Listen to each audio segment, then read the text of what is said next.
There's no time like the present to serve the Lord. Enjoy, serve the Lord right now. Serve Him today and tomorrow, eternal the reward. There's no time like the present, serve the Lord. Diyos maninahapon tabi sa indo kabos mga tugang. Welcome na naman po sa programang Marinahapon with Father Butch Bombase OP. Ngunyan na daw ng Miyerkules, petsa 12 kang bulan ng Pebrero 2025 kung saan, by the way, ngunyan na Miyerkules, sa tuya day tabi lingawan ang satuyang magayon na debosyon sa satuyang mahal na ina, Our Lady or our Mother of Perpetual Help. Okay? Ano lang, sabi nga ni, magtao kita ng panahon na makapagsimba o kundi ay makapagnovena. Importante, maghagad kita ng tabang sa kagurangnan, sa paagi ka sa tuyang mahal na ina ni Jesus. Natanda natin mga tugang, hindi ba, nang si Jesus ay nakabayubay sa krus, sinabi ni Jesus, Son, behold your mother. Okay? Son, behold your mother. Mother, behold your woman. Not mother. Woman, behold your son. Woman, behold your son. And son, behold your mother. Yun. Iduman, itinaw sa tuya ni Jesus ang sa iyang nanay. Nangani, baga, atamanon taman siya. Kaya kung may pagmamahal kita kay Jesus, dapat may pagmamahal din kita kay Maria. Dahil si Maria, ina ni Jesus. Yan mga tugang yan kung bakit kita nagkakaigwaning debosyon kay Maria. At the same time, magayon na nga ni pangarugan ang sa iyang mga ugali. Lalong-lalo na ang sa iyang marhay na ugali dahil sa pagtubod sa Diyos. Baka sabi ni Maria, let it be done to me according to your word. Yan, magatugang. Kaya magayunon iyan, okay? Kaya pagiramdum sa naman lang tabi. Kasi kung yung baga Miyerkules, Our Mother of Perpetual Help, sa mga parokya, igwang nobina iyan. Kundi ka makapag-attend sa nobina, siguro bago ka mo magturog sarong, baka tapos ka mo magpangadya ng rosaryo, mag-igwa ng nobina. Kaya itong taon ako duman sa harong, kaya itong buhay pa si mama, saka si papa, kaya itong kansaradit pa kami, oski nga kaya itong buhay pa nag-uuli ako duman, pag na-timingan ng Miyerkules, pagkatapos ng rosaryo, may nobina pa kami. Our Mother of Perpetual Help. Kaya talaga mo, tingnan mo, hindi man kami pinababayaan ng Diyos. Kasi nga sa tulong ni Maria, dahil kami pinababayaan ng Diyos. Kaya nakulaon na tabang iyan sa moya.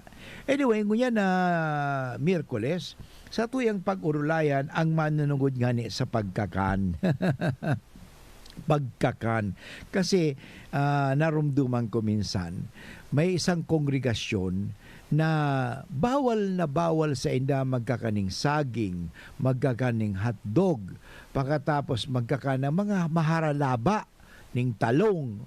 Pala, kasi pala, napalitaan later on, hindi dahil talaga bawal kumain, dahil ang kanilang foundress pala ay may allergen sa mga mahahaba.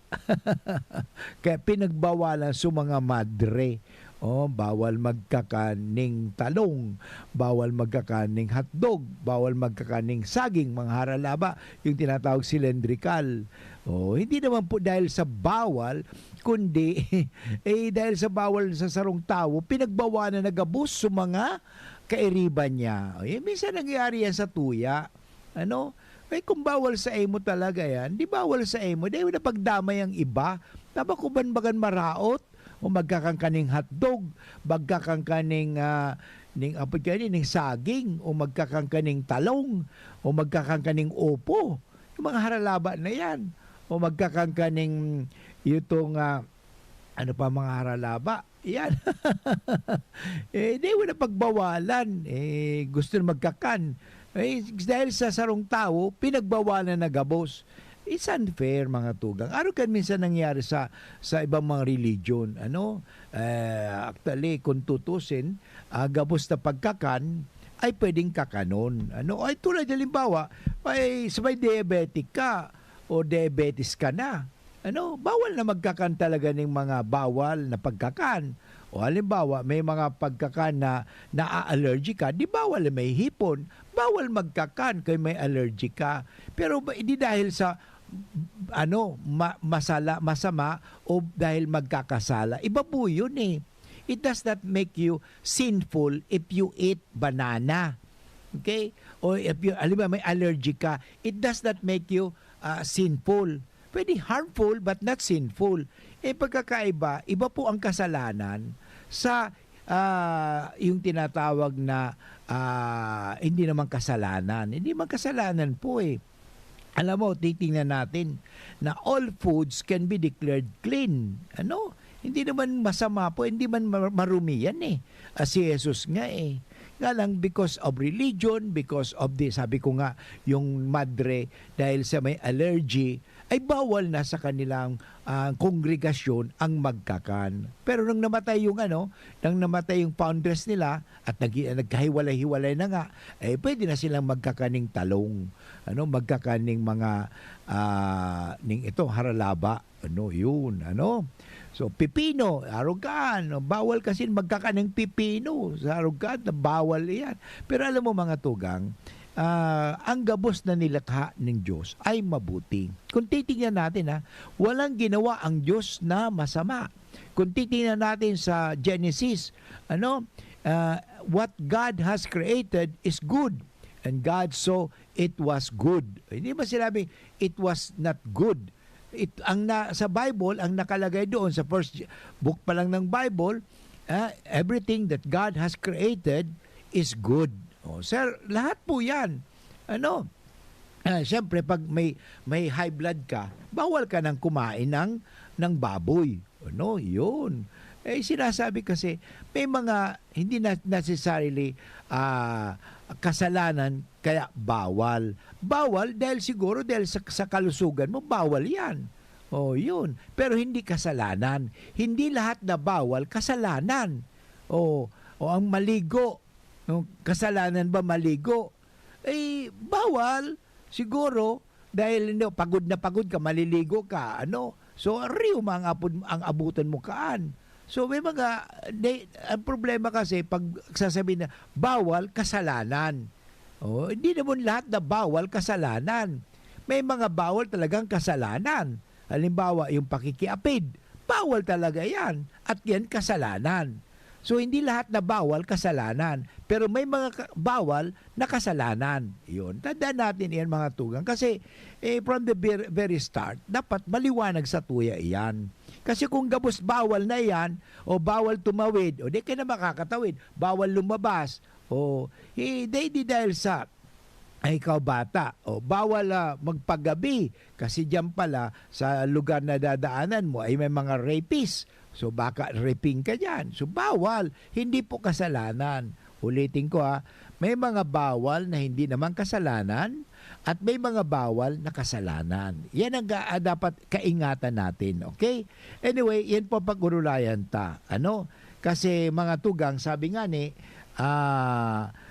mga religion na talagang bawal na magkakan o mag-consume kang mga arog kaini. O certain types of food. For example, sa mga tugang ta mga Hindu, ay ayaw nilang kumain ng baka. O kung makikita ninyo, kung napunta na kayo sa India, kadakol bagang mga baka duman. Kasi sa India, ang baka ay sagrado.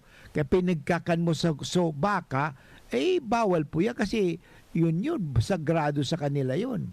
And kaya, for example, some Hindus do not eat beef, and some Hindus apply the concept of ahimsa because of their non-violence to their diet. And kaya nga sila considered vegetarian, vegetable lang, vegetarianism as ideal. Okay, sa mga tugagta naman Muslim, may mga bawal din ng mga pagkain. Dinidivide nga ang tawag nilang haram, okay, halal or forbidden food. Mga haram ang apod kaiyan. And halal, pag sinabing halal, permitted po yan. Okay? So maliwanag ha, sa mga tugang-tang Muslim, dalawang ang ori ng pagkain.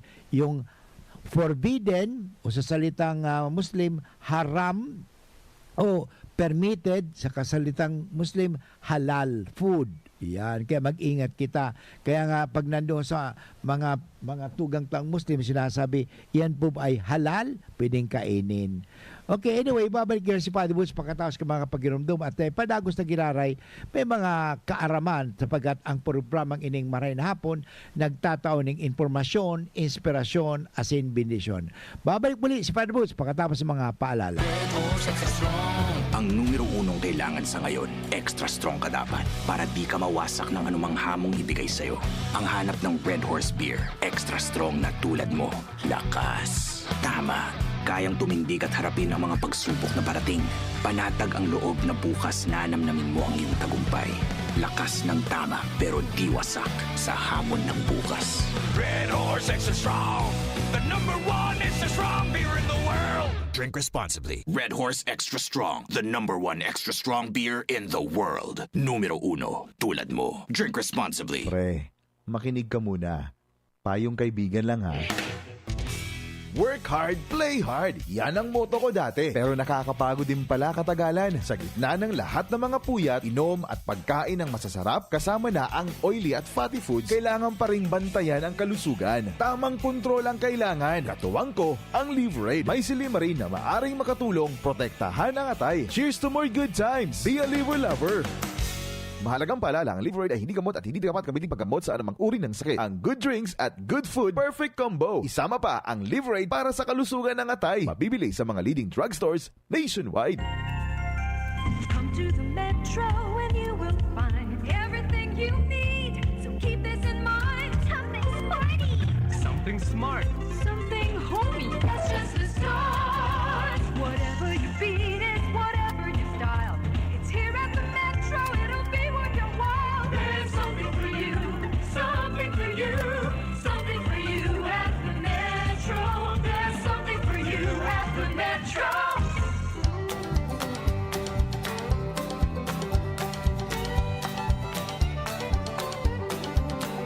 There's no time like the present. Okay mga tugang, balik po kita giraray sa programang Marhay na Hapon with Father Butch Bombase OP. Ngunyanal daw ng Miyerkules, Pesya 12 kang bulan ng Pebrero. At sa tuwing na pinag-urulayan ang manunugod sa pagkakan. Ano? Kasi ulitin ko giraray, may sa inda, bawal na pagkakan, bawal talaga. Pero bawal yan. Pero hindi ka naman magkakasala pag ikaw nagkakangkayan. Pero sa iba kasi, ang ginigibo nila, gabos na pagkakan, bawal iyan. Ano, may mga bawal na pagkakan. Kita naman, kasi pag nagbawal iyan, nagkakasala, kaya bawal. Ano, because it is not permitted by the law. Yan pero sino ba talaga ang nagbigay na bawal ang ano kan? Hindi naman, kahit ang Panginoong Jesus kahit sa Old Testament pinakakan gabos. Wala naman sinasabi kasi hindi naman dahil sa pagkakan mo ikaw nagiging marumi. Yung galing sa bibig mo, galing sa isip mo, yun ang kapagpaparumi, sabi nga sa Ebanghelyo. What comes out of the person, that is what defiles. Not from hindi po yung that comes and not those who enter the stomach, kasi pag pinasok mo sa tiyan, lalabas din yan sa sa latrine, okay? Pero hindi po yan nangangahulugan na pag nagkakangka, magkakasala ka, okay? So yun po nangangahulugan. Kasi otherwise, para bang sinasabi, ang ginawa ng Diyos ay masama. Wala pong ginawa ang Diyos na masama. Okay, tandaan po natin. Because Jesus in the Gospel, sa Ebanghelyo, kung naniniwala tayo sa salita ni Kristo at na may pagtubod tayo sa Bible, ang sabi dito, Jesus declared all foods clean. Yan. Okay. Anyway, so kasubago, sinabi ko sa inyo mga tugang, yung mga Hindu, bawal kainin ang baka. Kaya hindi sila kumakain ng baka. Vegetables lang sinda. O sa mga Muslim, sa tugang tang Muslim, may pagkain silang haram, or forbidden or halal. Sa iyan po yan mga tugang. Ang mga Hudyo naman, may sinusunod naman set of rules. Ang tawag nila is sinasabi nga ni na ini talaga mahiling ta mga tugang ini na kashrat. Yung kashrat na yun ng mga tugang regarding what may and not be eaten. Ano ba ang mga dapat na ikakanon at dapat kakanon? Ano? Sabi ngayon sa Leviticus kasi po yan. Ano? So anyway, kasrat o kosher. Okay? So ito po sa batas ni Moses. Kung titingnan natin, sabi nga sa mga Hudyo, regarding what may not, taboo in most religions is eating pork and blood. Kaya sila nagkakakaan ng dinuguan, saka sila nagkakakaan ng baboy. Okay? Alam mo, totoo mga tugang. Pero pag nagkakakaan ka ng baboy, hindi naman ibig sabihin magkasala ka. Pwede siguro in hygiene, pero may ano po kasi, hygienic purpose is not, sabihin natin, morality. Hygiene po yun eh. Hygiene. Maganda po yun. Kasi nga, sabi nga nila, lalo sa mga baboy daw ngayon, marami nagkakasakit. Because nga, it's more on hygiene. Ulitin ko, may mga bawal na hindi ka naman magkakasala. Pero may mga bawal na magkakasala ka. Tulad sa moralidad. Yan. Pagdating sa moralidad, magkakasala ka. Pero pagdating sa hygiene, kunyari, ang baho ng kilikili mo, ibig sabihin may kasalanan ka na. Ano? Hindi po ganun. Halimbawa, nagkakangkaning ganito, may kasalanan ka na. Hindi po. Siguro, bawal sa imo kasi may high blood ka, may diabetes ka, o may allergy ka. So, kaya bawal sa imo. Pero ang bawal sa imo ay hindi naman dahil bawal, kasalanan po yan. Yan. Anyway, batas po ng tao lang yan. Hindi po batas ng Diyos yan. Okay? So, of course, the law of Moses provides that any animal that has cloven hooves, okay, and chose its cud and fish has fins and scales may be eaten. Ang tawag dyan na pwedeng kakanon sa mga Hudyo ay kosher. Okay? Mahiling po ninyo yan sa Leviticus chapter 11 verses 3. Okay? Deuteronomy chapter 14 verse 6 and 9. Pero sa ating ebanghelyo na babasahon sa tiyan, mahiling ta mga tugang na si Jesus is the fulfillment of the law. Tanda natin, the law of Moses is not so much the fulfillment of the law, but Jesus is the fulfillment of the law. Maliwanag tabi Minsan nakala natin, si Moses ay mas maimportante kaysa kay Jesus. Yan ang, kaya ngayon, sino ang paniniwalaan natin? Si Moses o si Jesus? Okay? Si Moses ay sugo lang ni Jesus o ng Diyos. Okay? Si Jesus na Diyos, siya po ang fulfillment at siya po ang dapat paniwalaan sapagkat siya po ay Diyos. Bakit mo paniniwalaan si Moses? Hindi man siya ng Diyos. Utusan lang siya ng Diyos. Ano? Inutusan lang siya ng Diyos pero hindi siya ang nag-utos kundi ang makikita natin dito ngayon, ang nag-uutos sa atin ngayon ay si Jesus. Okay? Sino pakikinggan mo? Sinong susundan mo? Si Jesus o si Moses? Siyempre, si Jesus dahil si Jesus ay Diyos. Si Moses hindi Diyos. Okay? Maliwanag po yan. Kaya sa ebanghelyo na babasahin natin mamaya, mahiling natin Jesus sets the Mosaic food laws in the context of the kingdom of God where they are abrogated. Ulitin ko, they are abrogated. Para ba sinasabi, napawalang bisa yan. Ano? And that's why he declares moral defilement as the only cause of defilement. Hindi physical defilement, kundi moral defilement. Okay? So nevertheless, the force of Jesus' words were not fully realized among the Jewish Christians. Kaya nga, kahit nga sila Pedro, kasi sila yung mga Hudyo. Okay, there was in the Council of Jerusalem na pinag-usapan niya kasi bawal sa kanila. But alam mo, dahil dito, nilagay nila sa tamang perspective o sa tamang level. So what is physical is physical. What is moral is moral. Yun dapat eh. What is psychological is psychological, not moral. Yan problema natin, psychological, moral. Hindi po pwede ganyan. Para ba sinasabi natin, pinaghalo-halo na kasi natin yan? No, ang maganda po natin ay distinguish. Okay? Distinction. Ano? May distinction. Not all liquid is water. Ang wine is liquid. Ano? Ang gas, ang gasolina, liquid. Pero that is not water. So, hindi pare-pareho water po yan. Kasi liquid yan. Not all liquids are water. Yan, parang ganun po yan. So, in other words, not all food can be made unclean. Okay? Because they are food to be eaten. Okay? To be enjoyed. Nga lang sabi, may mga bawal dahil siguro bawal dahil sa hygiene, bawal iyan dahil sa may allergic ka, pero hindi dahil bawal iyan dahil magkakasala ka dahil sa hindi ka sumunod sa Diyos. Hindi po. Tanda natin, ulitin ko, wala pong ginawa ang Diyos na masama.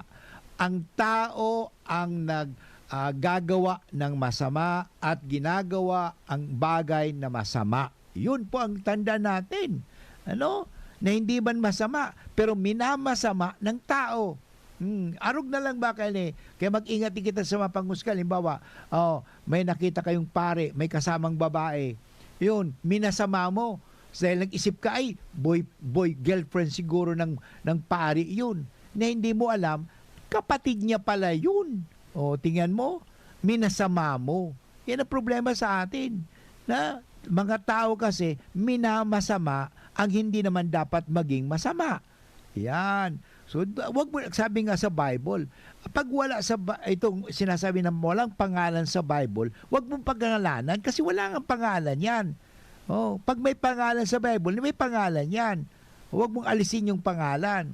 Yan minsan nagdadagdag, bawas tayo. Walang bawas at dagdag sa Bible po. Kung ano yun, yun. Pero dapat intindi natin in the context. Yan. Not simply by the text. Yan. So mga tugang, mahalaga po yan. Kaya nga, si Jesus na bilang Hudyo, minahirapan siya sa pagpapaliwanag. Kasi nga yung paniwala, yun, alam mo, mahirap talagang nakaukit na daw kasi sa kanila. Paniwala na lang. Para bang nakaugalian. Kaya may mga bagay, may mga kaugalian na dapat baguhin. Hindi lahat kaugalian yan, tama yan. Ano? Kaya si Jesus na parito sa mundo, parang itama ang maling pagtuturo ng mga eskriba at pariseyo dahil sa katugunan. Kaya yan ang ginawa ni Jesus. Anong ginawa ni Jesus? Nagtuturo siya. Parang ituwid ang mga maling turo. Mga kaibigan, yan po ang napakagandang impormasyon sa atin. Anyway, babalik muli si Father Butch pagkatapos ng mga paalala.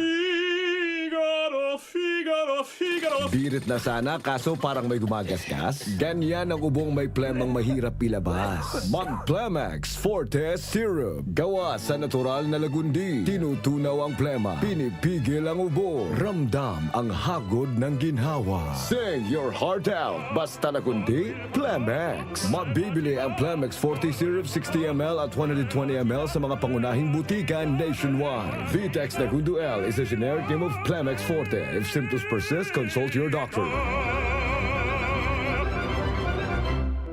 Ano tamis kidi kalidad magian sa bulsa ang bulong kan RightMed? Gusto kaya kan RightMed na marahay ka mo? Nganin makahiro, makatrabaho ka mo. Gusto kan RightMed na marahay ka mo? Magugma, makiayo na nasto sa buhay, para sa pamilya, para sa bayan. Ano tahanan ka ang kalidad, pero magian sa bulsa ang RightMed? Dahil gusto namin na gumaling kayo. If symptoms persist, consult your doctor. Kung ikaw ay edad 50 pataas katulad ko, may mataas na ang risk ng panlalabo ng paningin. Mas challenging ang pang-araw-araw na gawain tulad ng pagbabasa, pagsusulat, at pagmamaneho. Ang Optin ay may lutin na maaari makatulong sa kalusugan ng mata, nilalabanan ang epekto ng glaucoma, macular degeneration at katarata. kitang-kita ang kalusugan. Mabibili ang Optin sa mga pangunahing butika nationwide. Mahalaga ang paalala, ang Optin ay hindi gamot at hindi dapat gamitin panggamot sa anumang uri ng sakit. Kabayanin kita sa One Ginebra Nation. Kaya para sa barangay, ako namang magbibigay. Kabayanin tayo, kabayanin kita. Drink responsibly. Sa tapang mo, mas ganado ako. Itaas ang tagay para sa bagong taon. Kabayani kita sa One Ginebra Nation. Drink responsibly. Attention! Attention! Mga paraantabay, may marhay na bareta. Ang DZGB nasa cellphone na! Yes po! Madadangog na ang DZGB sa saindong mga cellphone. Sa katuyuhan na mas lalo kamong mapagsilbihan asin dagdag na konbinyensya sa saindo gabos, ang DZGB pwede nang ma-access sa paagi kan sa indong cellphone. I-download lang sa saindong mga Android phone ang DZGB app sa paagi kang Google Play Store asin Apple App Store asin hanapo ng DZGB Live. I-install sa saindong gadget asin malinig nindong madadangog ang DZGB. Libre po ini. DZGB. Number 1 na, may Facebook Live pa. Ngunyan, may DZGB Live app na. O, ano pang pigahalat nindong mga paraan tabay? Download na!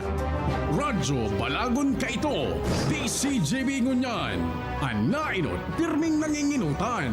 Always number one. Always number one. DCGB, 729 kHz. Enod sa Bareta, Enod sa Gabos. Ang oras tabi ngunyan is 30 minutes after 1 o'clock. An oras hatod sa Indokang Optin Lutein Capsule. Alagaan ang paningin sa tulong ng Optin. Kitang-kita ang kalusugan ng mata. Ginebra San Miguel. Kabayani kita sa One Ginebra Nation. Artisan Joint Supplement. Bumabagal ang galaw dahil sa joint pain at arthritis. Mag-Artisan. Plemex for Kids. Mommies, agapan agad ang ubo at plemang nakabara. Pambatang lagundi. Plemex! Hatid po sa atin ng RightMed dahil gusto ng RightMed na gumaling kayo. Noon hanggang ngayon, lamang ka sa malaman. Plemex. Pag may ubo o hika, Plemex agad. Basta lagundi, Plemex. Liver Aid Silimarine Capsule. Ang good drinks at good food, perfect combo. Isama pa ang Liver Aid. It's liver lover, boys!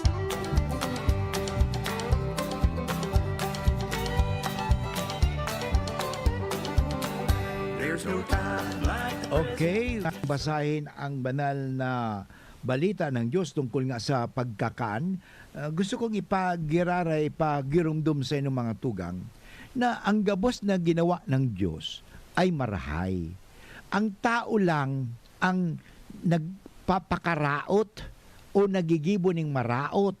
Yan. O ginigibo ang marahay na maraot. Yan. Yung marahay gigibuhong maraot. So maraot gigibuhon ng maray. Baliktad yata yan. Kaya mag-ingat tayo kasi si Jesus nga sabi ko kasubago ay ginibo niyang magturo itama ang mali. Ano? Eh hanggang ngayon marami pa rin naniniwala sa mali kasi sinabi ng ganito. Alam mo, kung babasahin natin ang Biblia, babasahin natin in the context. Hindi dahil doon sa binasa sa Leviticus bawal. May dahilan kung bakit pinagbabawal po yun. May dahilan.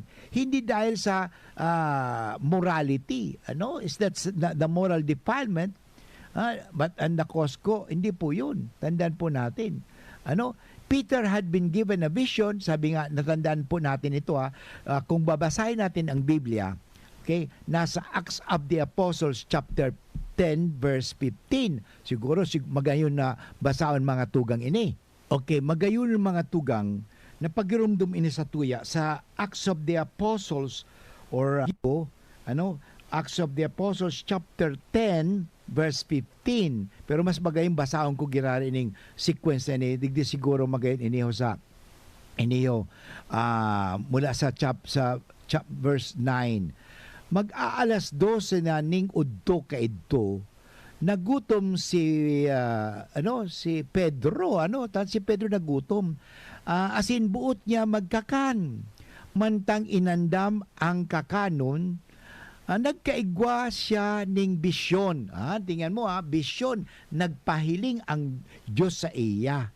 Nahiling niyang nagbukas ang langit, saka naghihilig ning sarong bagay na garo dakulang tamong na itinutuntun sa apat na kanto. Yaon duman ang mga hayop na naglalakaw asin nagkakamang saka mga gamgam. O tingnan mo ito po mga bawal ini sa igwang sarong tingog na nagtaram sa iya. Tumindog ka, Pedro, magbuno dangan kakan. Alagad nagsabi si Pedro, habo ako kagurangnan. Huli tadai pa lamang ako nagkakaning anuman na ibinibilang na maati. So dati si Pedro kasi ang tingin niya na itong mga tinao aro kay itong mga gamgam, nagkakamang, mga aro kayan. So itinao sa iya ning kagurangnan maati. Tingnan wala pong ang Diyos dahil nagtatao sa tuya ning mating pagkakan. Okay, maliwanag ini Kaya kung kita nagtutubod sa Bible, basahon ta bako sa na ang Old Testament.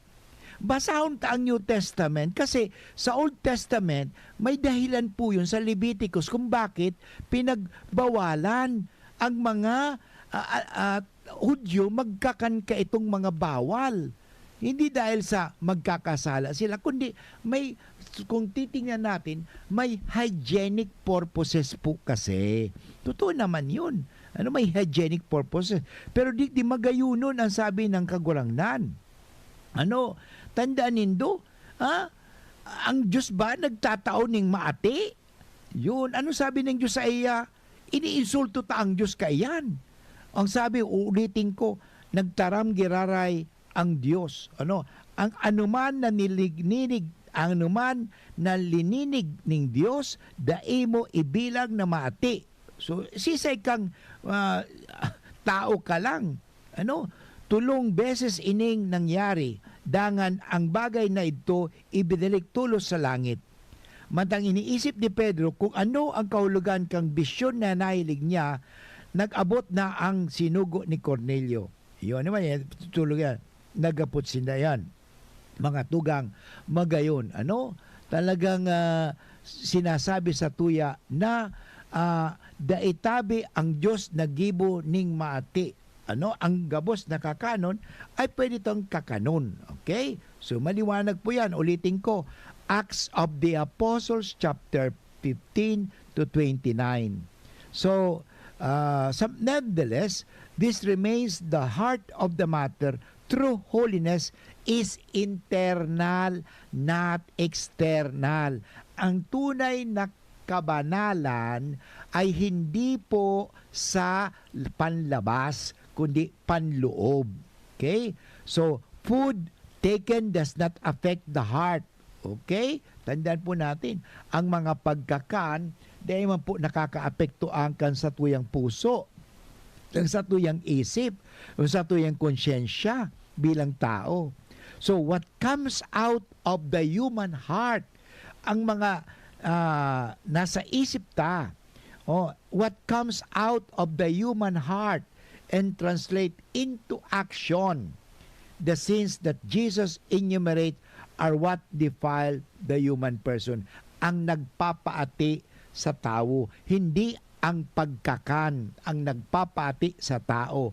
Ang nagtatao ng kasalaan sa tao, bako ang pagkakan. Ang nagpapaati at ang nagtatao ng kasalaan sa tao, yan arog kaini, sabi nga digdiho. Ang sinasabi, yung hali sa puso ta.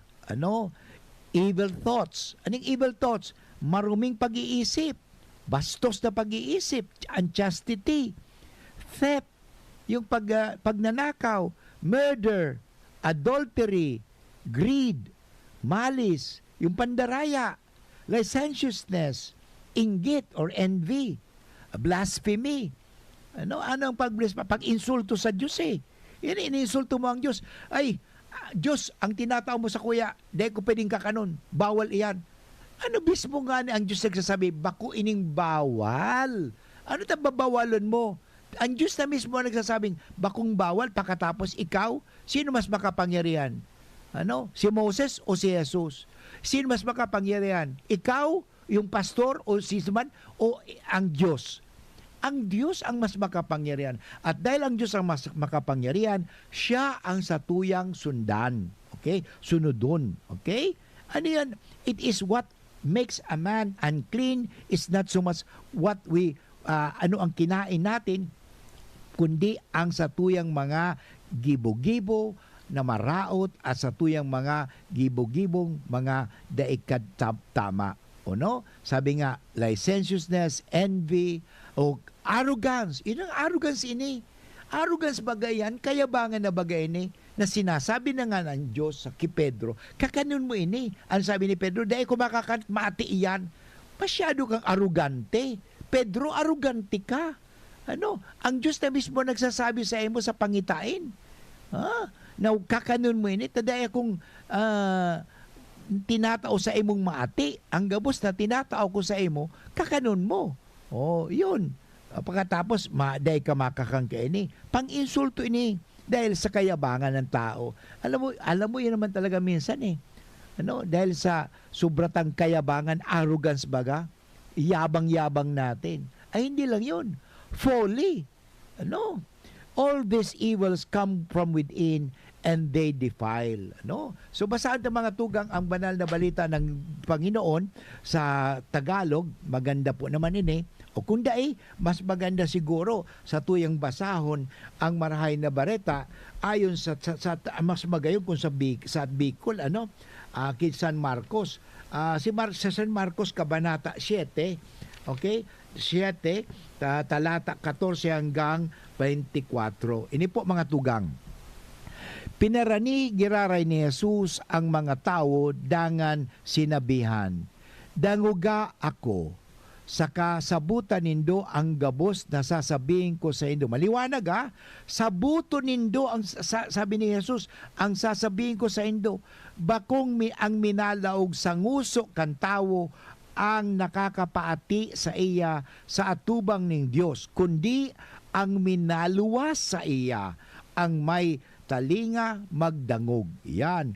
Pagkabayain ni Jesus ang mga tao, asin pagkalaog niya sa harong, hinapot siya,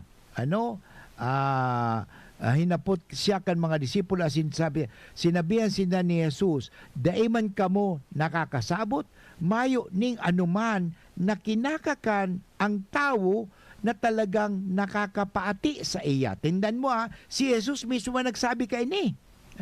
Mayo ning anuman na kinakakan ng tao ang talagang nakakaati sa iya. Okay? Si Jesus ang nagsabi. Huli ta iyan, dai minalaog sa iyang puso, kundi sa tulak sana. Pagkatapos minaluwas sana, sinabi ini ni Jesus, sa pagpapayag na ang gabos nakakanon malinig. Okay? Nagsabi pa si Jesus, ang minaluwas sa tao, iyo ang nakakapaati sa iya.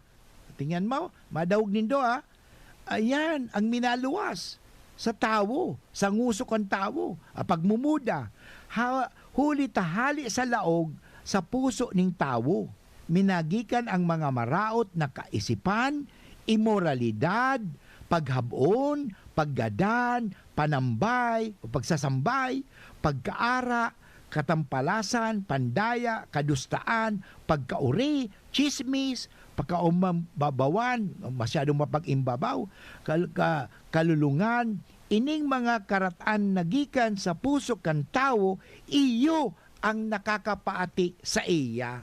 Okay, yan po mga tugang ang tataramo ng Diyos ngunyan na aldaw na ini na sa tuyang pakinggan, dai po ang Diyos nagibo ning maati. Kita ang nagigibo ning maati. Minsan kita pa ang nag-iisip ning maati. Babalik giraray si Father Boots pagkatapos ng mga pagiromdom. Ubo ng anak, nakababahala, baka plema. Para dyan, Plemex for Kids ang pambato ko. Ang Plemex for Kids ay gawa sa lagundi. Tinutunaw at pinalalabas ang plema. Ginhawa para sa bata, peace of mind para kay mommy. Camille Pratsiambao po, nagfi-flex for Plemex. Pambatang Lagundi, Plemex! Vitex Segundo L is the generic name of Plemex for kids. If symptoms persist, consult your doctor. Mommies, agapan agad ang ubo at plemang nakabara. Pambatang Lagundi, Plemex! Ang Biogesic for Kids na inakaipuhan ni Shake, syrup formula na para kung may kalentura ang aki. Buwas agad, inom agad! Biogesic for Kids, mas pinagaling, magpagaling versus previous formulation. Unilab yan. Paracetamol is the generic name of Biogesic. If symptoms persist, consult your doctor. Ang numero unong kailangan sa ngayon, extra strong ka dapat para di ka mawasak ng anumang hamong ibigay sa'yo. Ang hanap ng Red Horse Beer, extra strong na tulad mo. Lakas. Tama. Kayang tumindig at harapin ang mga pagsubok na parating. Panatag ang loob na bukas na namnamin mo ang iyong tagumpay. Lakas ng tama pero di wasak sa hamon ng bukas. Red Horse Extra Strong, the #1 extra strong beer in the world. Drink responsibly. Red Horse Extra Strong, the #1 extra strong beer in the world. Numero 1, tulad mo. Drink responsibly. Tuhod, siko, baywang, aray! Pag laging pasan ang sakit sa kasukasuan, sign na yan ng arthritis o joint deterioration. Karaniwan kapag nagkakaedad na, kailangan ng tibay at ginhawang makakapitan. Kaya ng artrisin yan. May undenatured type 2 collagen at methylsulfonyl methane na maaaring makatulong protektahan ang kalusugan ng kasukasuan. Make the right move. Uminom ng artrisin araw-araw. Mabibili ang artrisin sa mga leading drugstores nationwide. Mahalagang paalala, ang artrisin ay hindi gamot at hindi maaaring gamitin panggamot sa anumang uri ng sakit. Huwag baliwalain ang kirot na nararamdaman sa tuhod. Baka hindi lang yan joint pain, kundi sintomas ng arthritis. With proper diet and exercise, uminom ng artrisin. Ang artrisin ay undenatured type 2 collagen at methylsulfonyl methane supplement na maaaring makatulong protektahan ang kasukasuan. Ito ay may antioxidant at anti-inflammatory properties na tumutulong labanan ang epekto ng arthritis tulad ng pananakit ng kasukasuan, pagkasira ng buto at limitadong paggalaw. Sa tulong ng artrisin, maaring mas tumibay ang cartilage, ligaments, tendons at synovial fluid na bumubuo sa kasukasuan, mas flexible gumalaw, kayang-kaya maglakad o mag-jogging. Mabibili ang artrisin sa mga pangunahing butika nationwide. Make the right move. Abangan sa Radyo DZGB ang programang Usapang Consumer at Negosyo. Programang magtataunin kasimbagan sa saindong mga kahapotan tungkol sa pagninegosyo. Magdadara nin kadagdagang impormasyon mapadapit sa mga diretsyon nin mga konsumidor asin mga giya kung paano maging mga responsableng parabakan. Usapang Consumer at Negosyo. Mataon pagnibid sa mga matrayumpong negosyante asin sa mga establishmento de negosyo na may marhayin na kontribusyon sa komunidad. Usapang Consumer at Negosyo. Madadangog na kada primero Biyernes kan bulan, alas 11 sagkod alas 12 minuto. Ihahatod sa Indo kan Department of Trade and Industry Regional Office 5. Usapang Consumer at Negosyo. Abangan! Mga tugang, abangan ta ang paglunsar kan pinakabagong programa digdi sa DCGB Radio. Ang programang mahatod ning mga impormasyon, mga istoryang kapupurutan nin inspirasyon na naidulot kan pagtatrabangan ganing maiangat ang pagkabuhay kan mga Bicolanong paraomang benepisyaryo sa maabot na ika-24 kan Enero 2025 alas 10:30 hasta alas 11 ning pagkaaga. Magantabay asin maghinanyog sa kape asin baretang agraryo.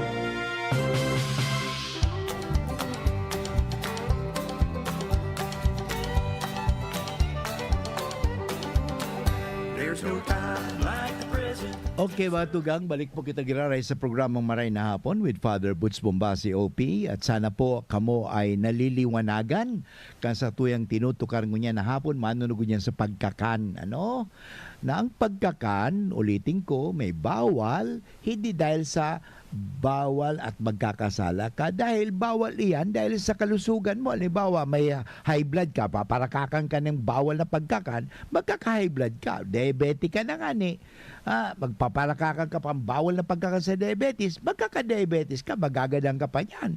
At the same time, halimbawa, may kidney problem ka na, magpaparakakan ka pa ng maalat ng maalat. Halimbawa, may problema ka na sa liver, okay? Magpaparakakan ka pa ng parakakan na kini, bawal iyan, hindi dahil ikaw ay magkakasala, kundi bawal iyan kasi bawal iyan sa kalusugan mo. Okay? Hindi dahil bawal yan sa kaluluwa mo. Iba po yung kalusugan sa kaluluwa. Bawal yan sa hawak mo. Hindi naman yan sa kaluluwa. So, ang ibig sabihin dito ng Panginoon, may mga bawal na talagang pwede kang magkasala. Araw kini. Anong bawal? Ano ang bawal? Ang bawal, ini maliwanag ini. Ano?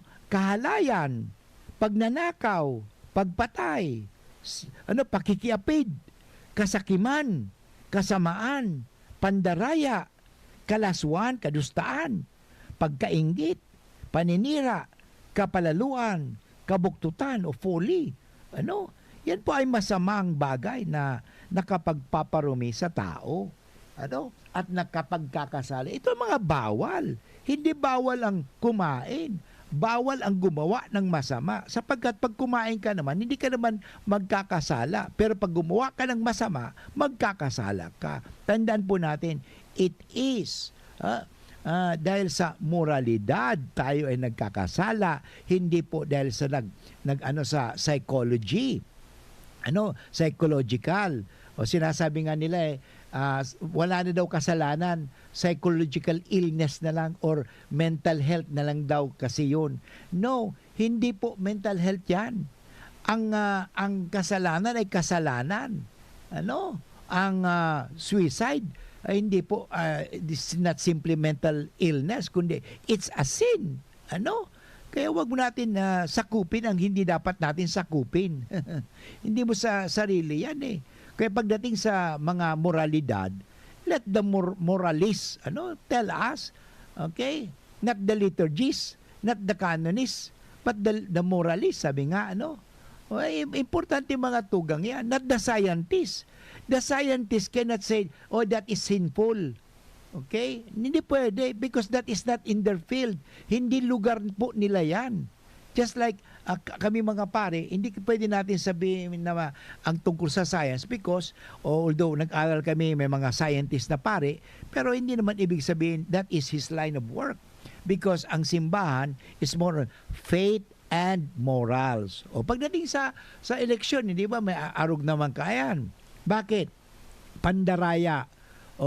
Because it's morality. Bakit halimbawa, bakit nakikialam daw ang simbahan sa eleksyon? Bakit nakikialam? Hindi dahil hindi po kami partisan or politiking. Ang sinasabi lang dito, ba't nakikialam, hindi man pakikialam po, ito po ay konsyensya kasi. Pag ang sarong tao wala ng konsyensya, ay delikado na po yan. Umanhid na ang konsyensya, delikado po yan. Para bang masasabi natin, ang isang bayan na wala ng batas, magulo po yan eh. Isang bayan o isang bansa, tandaan mo natin, na pag-aralan namin yan sa canon law, na a society can never be a society without a law. So what makes itong society, kaya may law po, may batas po yun eh. Okay? So, wala pong society na walang batas. Kasi otherwise, kung ang society o lipunan na walang batas, magulo po yan. Kaya nga, may lahat na society, may batas. Kahit yun, kung sa Old Testament, yung theocracy, na ang batas ay ang Diyos, so, iyo po ang sinusunod, yung utos ni Moses. May batas na sinusunod. So, dito, mga kaibigan, may batas po. Ang batas na yan, morality. Kaya, pasok pa rin po faith and morals. Okay? So, saklaw pa rin po ng simbahan yan because tungkol sa pananampalataya at tungkol sa moralidad. Okay? Faith and morals. Ano ba yung morals? Yung tinatawag natin, yung standard of what is good and what is bad. Eh problema sa everything is pare-pareho, Father. Wala na pong wala nang masama. Lahat mabuti yan. Hindi naman po lahat yan eh. Tandaan natin there may degree, may distinction. Kasi tingnan mo, even in number, sa numero na lang, tingnan ninyo. Hindi lahat 1, hindi lahat 0, 'di ba? 0 hanggang 0, 1, 2, 3, 4, 5, 6, 7, 8, 9, 10, hindi ba? Okay. So ganun po 'yon. O sa music, hindi naman lahat do. May do, re, mi, fa, sol, la, ti, do. So ibig sabihin, may distinction. Kaya dapat marunong tayong magkaroon ng distinction. 1 is not 2, 2 is not 3. Okay? So ganun po 'yon. So ito po, itong sinasabi dito ni Kristo na wala pong hindi sabi ba ni Kristo, maliwanag dito eh. Si Kristo po nagsabi, wala rin na sabi ka ni Kristo kasi sa kanila, ito po ito sinabi ni Kristo, sabi ni Kristo sa kanya, hindi ba ninyo naunawaan? Na sa bituka pumupunta ang anumang pumapasok sa tao mula sa labas, sapagkat hindi sa puso ang pumapasok, kundi sa tiyan pagkatapos at tinatapon sa labas. Yun, tandaan mga tugang ito, na wala pong, sabi natin, maati o marumi. Ang pagkain hindi nakapagpaparumi. Baka ang kamay mo marumi, kaya kinakailangan maghugas ka. Maganda po yan. Pero hindi lang nangangahulugan, pag hindi ka naghugas, ito po naman na kasi nangyari sa kanila sa mga Hudyo. Halimbawa, pag ikaw nagkakan at dahil ka naghugas, nagkasala ka na kaagad. Hindi po naman kaagad nagkasala kasi iba naman ang morality sa hygiene. Ulitin ko iba po ang hygiene sa morality. Okay? Siguro, totoo naman, masama yun. Pero hindi nag-ibig sabihin kasalanan. Ulitin ko ulit hindi lahat na masama kasalanan. Okay? Because may tulad niyan, pag naghugas ka, bago kumain, naghugas ka, okay? At maganda po naghugas ka. Pero kung hindi ka naghugas, masama yun. Pero hindi kasalanan. Okay? Sa kanila kasi, pag hindi ka naghugas, kasalanan na kaagad yan. Pag kumain ka na mga bagay na yan, na pinagbabawal, ay kasalanan na po yan. Hindi naman kasalanan yan. Pinagbabawal lang kasi nga, bawal dahil may kadahilan po siguro yan. O lalo nga, allergic ka dyan. O araw ka, hygiene. In other words, maganda po kasi, alam mo may mga bagay talagang na masasabi natin na talagang magiging sanhi. Pero hindi na sanhi ng kasalanan. Sanhi ng tayo ay magkakasakit. Yun. Tandaan po natin, ang sakit, hindi po kasalanan. Tingnan mo naman nangyari noon sa Ebanghelyo, yung bulag. So ang tingin kasi ng ibang mga Hudyo, pag ang tao ay bulag dahil ang kanyang nanay ay may kasalanan. Hindi po naman ganon. Mapanghusga naman tayo dyan. Kaya dito, sa Ebanghelyo, napakaganda ang itinutuwid ni Kristo sa atin. Tayo ay pinangangaralan ni Kristo. Maliwanag po yun Pinangangaralan tayo ni Kristo. Si Kristo ay, sabi ka ni Kristo dito, ang lumalabas sa tao, ang nagpaparumi sa tao. Yan. Hindi po yung ipinapasok sa tao ang nakapagpaparumi sa tao, kundi ang lumalabas sa tao. Tulad, ulitin ko masamang hangarin. May masamang hangarin ka ba? Pag masamang hangarin mo, may kasalanan ka. Kaya sabi nga ni Kristo, tumingin ka lang sa babae na may pagnanasang masama. Kasalanan na po yan. Kahit hindi mo pag ginawa. Kasi nga, marumi ang isip mo. Masama o marumi ang hangarin mo. Yun. Dahil po, mauuyan sa kahalayan. Last. Yung pagnanakaw. Pagpatay sa kapwa. Pakikiapid. May asawa ka na. Kukuha ka pa. Hindi ka nakakontento. Kasakiman, kasamaan, pandaraya, kalaswaan, pagkaingit, o paninira sa kapwa. kapalaluan at kabuktutan. Ito po ang mga masamang bagay na dapat natin pakaingatan sapagkat sila po ay nakapagpaparumi sa atin. But anyway, inabot na naman po tayo ng oras ng pamamaaram. Nagpapasalamat po ako sa inyo sa patuloy ninyong pakikinig. At natutuwa ako sapagkat marami daw nakikinig sa akin. Totoo nga, marami daw. Father, nakikinig po ako sa iyo. Maraming salamat po. At nagpapasalamat po ako sa technical man natin and sa lahat na sa ating media and production, kay Jerome, at nagpapasalamat pa ko sa inyo. And remember always that we are a blessing to one another. Tanda natin, mag-ibo kita ng karahayan, mag-isip kita ng karahayan, parang bako kitang mga maati. God bless everyone. Bye-bye for now.